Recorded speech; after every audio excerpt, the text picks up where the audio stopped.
Praise Lord, जय मसीह की। मैं स्टैनली मैकवान, मेरे YouTube channel Hindi Gujarati Bible study में आपका स्वागत है। मेरे चैनल को आज अभी इसी वक्त आप सब्सक्राइब कर लीजिए और परमेश्वर के ज्ञान में आप बढ़ते जाओ। परमेश्वर की आज्ञाकारी करने से हमें जीवन मिलता है, हमारी आयु बढ़ती है। लेकिन मैं कहता हूँ कि परमेश्वर की आज्ञा मानने के बाद भी आपका नाश हो जाएगा। अगर आप परमेश्वर का वचन जैसा कहता है वैसे आज्ञा मानोगे तो भी आपका नाश हो सकता है। क्यों? क्या परमेश्वर की आज्ञा में जीवन नहीं है? बाइबल में तो ऐसा लिखा है कि इंसान सिर्फ रोटी से नहीं, लेकिन जो कुछ शब्द परमेश्वर के मुंह से निकलता है उससे जीवित रहता है। इसका मतलब परमेश्वर की आज्ञाकारी करो तो जीवन है। मूसा ने भी यही कहा था कि परमेश्वर की आज्ञा मानो, उसी में जीवन है। पौलुस ने भी यही कहा कि ना खतना कुछ है, ना खतना रहित कुछ है, लेकिन परमेश्वर की आज्ञा मानना वही सब कुछ है। लेकिन मैं कहता हूँ अगर आप परमेश्वर की आज्ञा मानोगे तो भी नाश हो जाओगे। क्यों? ऐसा क्या होगा जिसके कारण आप नाश हो जाओगे? वो जानने के लिए मेरे साथ लगातार इस वीडियो में अंत तक बने रहो।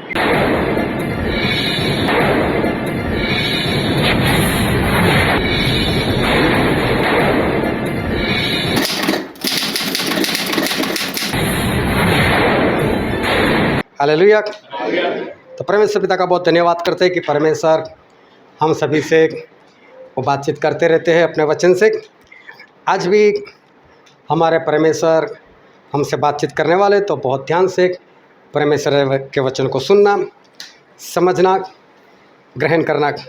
जब मैं नया मसीह में आया था 2001 और जुलाई महीना और उसकी दूसरी तारीख को मैं मसीह में आया था और मैंने परमेश्वर को अपना जीवन समर्पित किया था। उसके बाद पहली बार 3 महीने के अंदर मैंने बाइबल कंप्लीट किया था। उसके बाद परमेश्वर ने मेरा इस्तेमाल भी करना शुरू कर दिया और मैं बाहर जाता रहता था। ख़ास करके अहमदाबाद में सेवा ज़्यादा चलती थी। अहमदाबाद, वडोदरा, फिर आनंद, नडियाद, ये जगह पर आना जाना लगा रहता था। अभी मैं आया था मेथडिस्ट परिवार से, तो मुझे कुछ मालूम नहीं था बपतिस्मा के बारे में, और मालूम था तो इतना था कि बपतिस्मा है नहीं और डूबकर तो बपतिस्मा लिया ही नहीं जाता, वो कुछ और लोग हैं। तो ये बात मेरे दिमाग में थी नहीं, लेकिन परमेश्वर ने मुझे पहले से पवित्र आत्मा दे दिए थे और मेरा इस्तेमाल कर रहे थे परमेश्वर। लेकिन एक बार मुझे पता चला कि सच में बपतिस्मा है और सच्चा बपतिस्मा यही है जो डूब कर लिया जाता है। तो मैंने सोचा चलो पता चल गया, अभी ले लेंगे। लेकिन भागदौड़ बहुत थी क्योंकि सोमवार से लेकर शुक्रवार तक मेरा कारोबार था, वो चलता था, और शनिवार रविवार मैं बाहर जाता था, फिर संडे को शाम को मीटिंग रहती थी। तो बस ये बपतिस्मा लेना मेरा हुआ नहीं। याद था, लेकिन जैसे उसकी उपेक्षा कर रहा हूँ, इग्नोर कर रहा हूँ, लेंगे ऐसा। फिर एक बार आनंद में एक बहन के पास जाना हुआ था और उस बहन के घर में परमेश्वर ने मेरा कई बार इस्तेमाल किया था। जब भी वहाँ पर गया था परमेश्वर ने चमत्कार किए थे। अभी इस बार भी उन लोगों ने बड़े विश्वास से मुझे बुलाया, लेकिन जब मैं वहाँ पर गया तो परमेश्वर ने मुझे पहले से ही मना कर दिया। बोला जितनी भी प्रार्थना करनी कर ले, आज कोई चमत्कार यहाँ पर नहीं होने वाला क्योंकि बपतिस्मा नहीं ले रहा है तू। तो मैंने सोचा अब करूँ क्या। तो मेरे साथ मेरे एक साथी थे, मैंने बोला चलो मेरे से नहीं होगा, इनसे तो चमत्कार होगा। मैंने बपतिस्मा नहीं लिया, इन्होंने तो लिया है। तो फिर मैंने आइडिया लगाया और मैंने उनको दे दिया प्रार्थना करने को। तो भाई सब आप प्रार्थना करो। परमेश्वर बोलते उससे भी नहीं होने वाला, पहले तू बपतिस्मा ले, बाद में, क्योंकि बाद में भी नाम तो मेरा ही आने वाला था, क्योंकि एक बार तो मैं प्रार्थना कर चुका था, फिर वो भाई साहब कर रहे थे, तो नाम मेरा ही आने वाला था। तो परमेश्वर ने मना कर दिया। तो ठीक है, फिर मैंने भाई साहब को भी मना कर दिया। मैंने बोला छोड़ो आज यहाँ से चलते। डायरेक्ट गया मैं मेथड्स के जो पास्टर थे उनके पास और मैंने उनको बोला कि मुझे बपतिस्मा लेना है। तो बोलते ले लो, बाहर जाकर कहीं पर भी ले लो, मैं नहीं दूंगा। मैंने बोला नहीं, मुझे आपके हाथों से चाहिए। बोले नहीं, मैं नहीं देने वाला। आप कहीं पर भी जाकर ले लो, या तो थोड़ा इंतज़ार करो। बोला अफ्रीका में जो केन्या है वहाँ से एक पास्टर साहब आने वाले, अगर आपकी मर्ज़ी है तो उसके हाथों में दिला देता हूँ। मैंने वो कब आएंगे? तो बोलते वो अक्टूबर में आएंगे, और चल रहा था जून महीना। मैंने बोला छोड़ो, इतना इंतज़ार नहीं करना है कि परमेश्वर मना ही कर दिया। तो फिर मैंने उस भाई साहब को भी बोला चलो आप ही मेरा बपतिस्मा कर दो, और फिर मेरा बपतिस्मा हो गया। लेकिन बीच में कुछ वक्त चला गया, पता चलने के बाद भी मैंने कुछ देरी कर दी, और चलो फिर भी जो परमेश्वर को काम करना था मेरे जरिए, वो परमेश्वर ने काम किया। जब पहली बार पवित्र आत्मा को हमेशा के लिए उतारे गए थे, तब पतरस ने प्रचार किया, और पतरस ने प्रचार किया तो उसी दिन कई लोग पतरस के पास आए और बोलने लगे पतरस हम क्या करें? तो पतरस हमको समझाया कि पहले तो पश्चाताप करो, मन फिराओ और बपतिस्मा ले लो।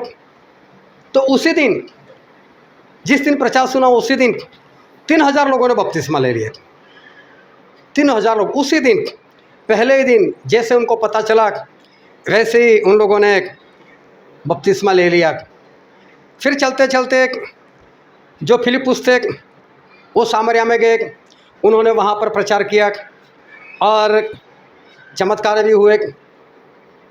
और वो लोग तो सारे प्रभु यीशु से दूर थे, कोई प्रभु यीशु को जानता नहीं था, लेकिन फिलिप्पुस ने वहाँ पर सभी लोगों को सिखाया। और वहाँ पर भी लोग जैसे ही विश्वास में आए, उन लोगों ने तुरंत बपतिस्मा ले लिया और बपतिस्मा लेकर अपने पापों को उन लोगों ने मिटा दिया। जब पौलुस मसीह में आए थे, पौलुस रास्ते में थे और वो तो लोगों को सताने वाले थे, परमेश्वर के लोगों को परेशान करने वाले थे, यहाँ तक कि लोगों को मार भी देते थे। लेकिन जब उनको रास्ते में एक रोशनी दिखाई दी और परमेश्वर प्रभु से उनके साथ बातें की, और प्रभु से उनको बताया कि मैं ही परमेश्वर हूँ, तू मुझे परेशान कर रहा है।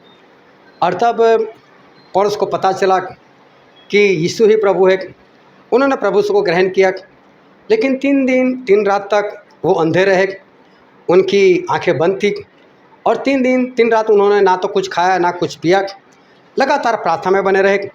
और प्रार्थना में उन्होंने एक विज़न देखा, और जो विज़न देखा उसमें एक हनन्याह नाम के एक परमेश्वर के दास थे, वो उनके पास आते हैं और वो देखने लग जाए, ऐसी वो प्रार्थना करते और पौलुस को चंगाई मिलती है।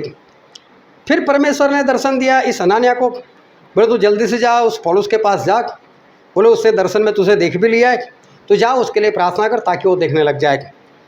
और फिर ये हनन्याह वहाँ पर गए, पौलुस के साथ बातें भी की और पौलुस के लिए प्रार्थना भी की, और पौलुस देखने भी लग गए।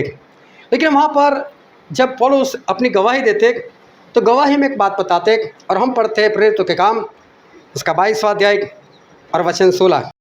अब देर क्यों करता है, उठ बपतिस्मा ले और उसका नाम लेकर अपने पापों को धो डाल। यहाँ पर जो हनन्याह है वो पौलुस को ऐसा बोल रहे, देर क्यों करता है? अभी वो 3 दिन ही हुए उसको, 3 दिन पहले अभी तो प्रभु यीशु की पहचान हुई है, और 3 दिन में तो ये बोलने लगे कि देर क्यों करता है। मैं तुझे 3 दिन पहले प्रभु यीशु मिले तो 3 दिन लगाए क्यों? तुझे तो आज बपतिस्मा ले लेना चाहिए था। बोलते तू देर क्यों कर रहा है, जल्दी से बपतिस्मा ले ले। और फिर पौलुस ने भी बपतिस्मा ले लिया। बातें तो मैंने सभी बपतिस्मा के बारे में बताई कि बपतिस्मा जब बाइबल में हम पढ़ते हैं तो जिन जिन लोगों ने बपतिस्मा के बारे में जाना, उन लोगों ने तुरंत ही बपतिस्मा ले लिया, देर नहीं लगाई, तुरंत काम किया। लेकिन ये तो सिर्फ मैं बात बता रहा हूँ बपतिस्मा के बारे में। लेकिन परमेश्वर के लिए कुछ भी करना हो, कोई भी काम करना हो, या बाइबल के वचन के अनुसार कुछ भी करना हो, तो उसके लिए कभी भी किसी भी तरह की देरी नहीं होनी चाहिए। चाहे कोई भी काम हो, सिर्फ बपतिस्मा का नहीं, कोई भी काम हो, परमेश्वर की कोई भी आज्ञा हो, अगर उस आज्ञा को मानना है तो उस आज्ञा को हमें तुरंत मानना है। उसमें देर नहीं करनी है।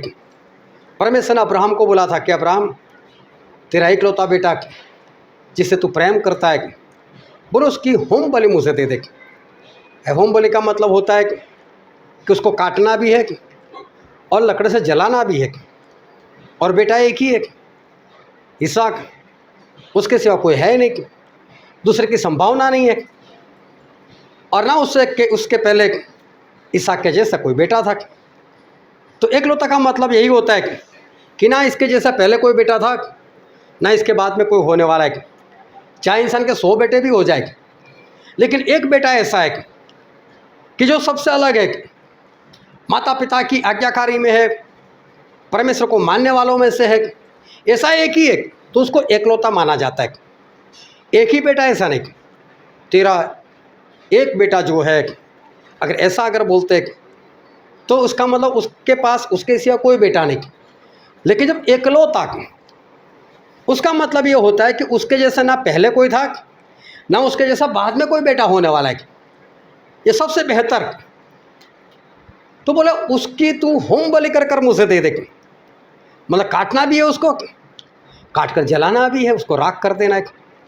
अब एक बाप को ऐसा बोला जाए, लेकिन मालूम है ये बात परमेश्वर ने जब अब्राहम से कही तो रात होगी, और अब्राहम सुबह जल्दी उठ गए, जल्दी से उठ गए। उन्होंने खुद लकड़े काटे कि मेरे बेटे को जलाने के लिए कितने लकड़े चाहिए, उतने लकड़े खुद काट कर उन्होंने गधे के ऊपर बांध दिए। बाद में 2 अपने नौकर लोगों को उठाया, उसके बाद इसहाक को उठाया, बोले चलो हमको चलना है, परमेश्वर को बलि देनी है। और ना उनके चेहरे पर कोई दुख है, ना उनके चेहरे पर अशांति है, वो बिंदास है। परमेश्वर ने बोला है, परमेश्वर क्या क्या माननी है, परमेश्वर ने दिया है, ले ले तो भी क्या है। लेकिन परमेश्वर, उन्होंने कहा है पहले करना है, तुरंत करना है, जल्दी करना है। और अब्राहम तुरंत उठकर, सुबह उठकर सभी को उठाकर भागे, काम तुरंत करना है, बस तुरंत। परमेश्वर का काम, परमेश्वर की आज्ञा या परमेश्वर के वचन में जो कुछ है, जिस दिन हम जानते हैं, जब भी हम जानते हैं, उसी दिन उस काम को हमें निपटाना है, उसी वक्त उस काम को हमें पूरा करना है।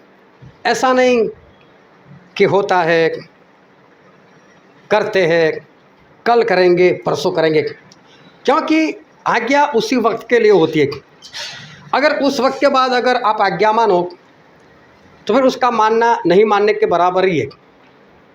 क्योंकि एक बार जब मूसा इज़राइल लोगों को लेकर मिस्र देश से निकाल कर विश्राम के देश तक लेकर आ गए, बस सामने विश्राम का देश था, इधर इज़राइल प्रजा थी, और परमेश्वर ने मूसा को बोला कि 12 लोगों को चुन, वो जाकर उस देश का भेद लेकर आए, वहाँ के लोगों को देखे, वहाँ के लोग कैसे हैं, वहाँ के फल कैसे हैं, वहाँ की ज़मीन कैसी है, सब कुछ देख कर आए।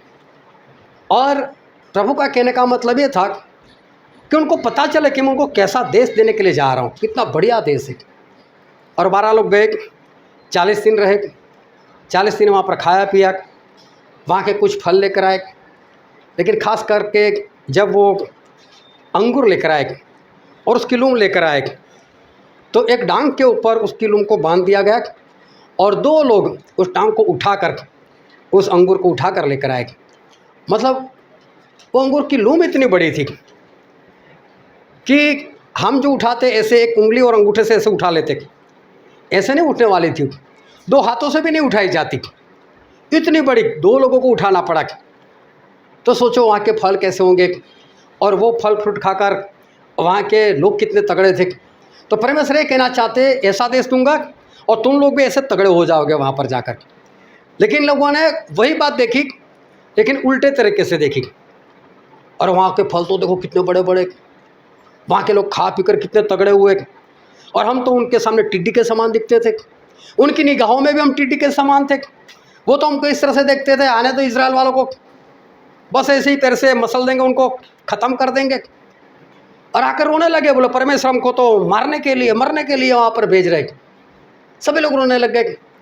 लेकिन वो 12 जो लोग जासूसी करने के लिए गए थे, भेद लेने के लिए गए थे, उनमें 2 लोग थे, एक थे यहोश और कालेब। उन दोनों ने सभी को रोक लिया, नहीं नहीं नहीं, ऐसा नहीं करना है, रो मत, हमारे परमेश्वर सर्वसामर्थ्य परमेश्वर हमको लेकर जाएंगे उस पार, और हम उनको मारकर विजय प्राप्त करेंगे और हम उस देश का अधिकारी होंगे, मत डरो। बोले चलो लड़ाई के लिए चलते। तो लोगों ने बोला इन दोनों को ही मारो, बोले ये दोनों सही नहीं बोल रहे।